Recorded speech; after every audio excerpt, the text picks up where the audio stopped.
Kevin, bonjour. Quel est ton rôle dans Bonjour. Sugar Stories et comment es-tu entré dans l'aventure? Alors je pense qu'il faut prendre la question inversement, c'est-à-dire que je suis entré dans l'aventure en tant que Henri, en fait, voilà, c'est mon ami Demmen Cham qui m'a proposé le rôle. Et ensuite, je suis devenu scénariste, voilà. En fait, j'ai pris le scénario en cours de route. En fait, j'ai senti qu'il y avait un potentiel dans Sugar Story, parce qu'à la base, en fait, c'était juste censé être des scénettes, voilà, de 4 pages, comme on avait fait, type épisode 1 ou 2, et sans lien entre elles, voilà. Donc ensuite, moi, j'ai senti que ça avait peut-être plus de substance que ça paraissait, et donc voilà, je me suis attaqué au scénario et je leur ai proposé. Et en tant que scénariste, comment te viennent les idées du scénario? Alors les idées du scénario, en fait j'ai voulu donner matière au personnage. Donc en fait par rapport je me suis inspiré des premières scènes et de là j'ai essayé justement de construire un univers tout autour de chaque personnage. Donc ça faisait très cliché, je suis d'accord, mais il fallait que justement tout le monde puisse se reconnaître. Donc il y avait Henri, mon personnage qui était le mec très sexe, sans cœur. On avait Tonic, celui qui est un peu plus fleur bleue et très touchant, voilà. Ou alors Eric, le jeune qui se cherche, voilà, qui est dans un couple, mais bon, voilà. Et c'était comment partir de ces clichés-là pour leur donner plus de matière et qu'ils arrivent justement à être des personnes qui ont Tout un univers. tout un univers pour elles, voilà, exactement. Voilà. Tu parlais justement de ton rôle d'acteur en tant qu'Henri, et tu parles d'un personnage chanteur. Est-ce qu'il est aussi simple que ça ou est-ce qu'il est un petit peu plus compliqué?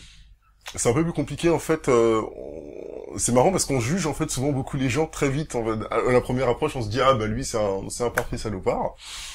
Et je pense que justement la saison 2 est tournée vers le passé des personnages. Donc ça sert à expliquer comment est-ce qu'ils sont arrivés, même à la saison 1 en fait, comment est-ce qu'ils sont devenus peut-être ces personnages qu'on a connus. Et c'est pour donner certaines clés pour comprendre que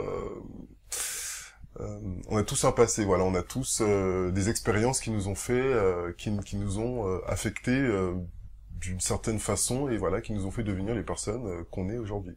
Voilà.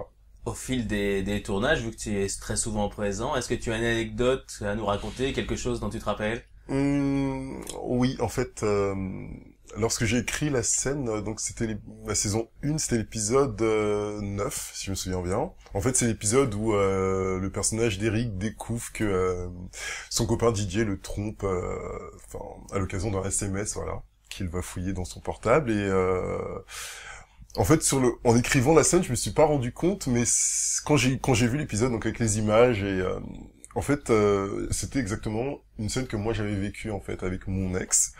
Presque mot pour mot en fait la réaction que Didier a eue en disant ah t'es un peu trop jeune en fait voilà c'est parce que tu bosses pas et voilà donc tout de suite les tromperies ça a un effet un peu plus voilà un peu plus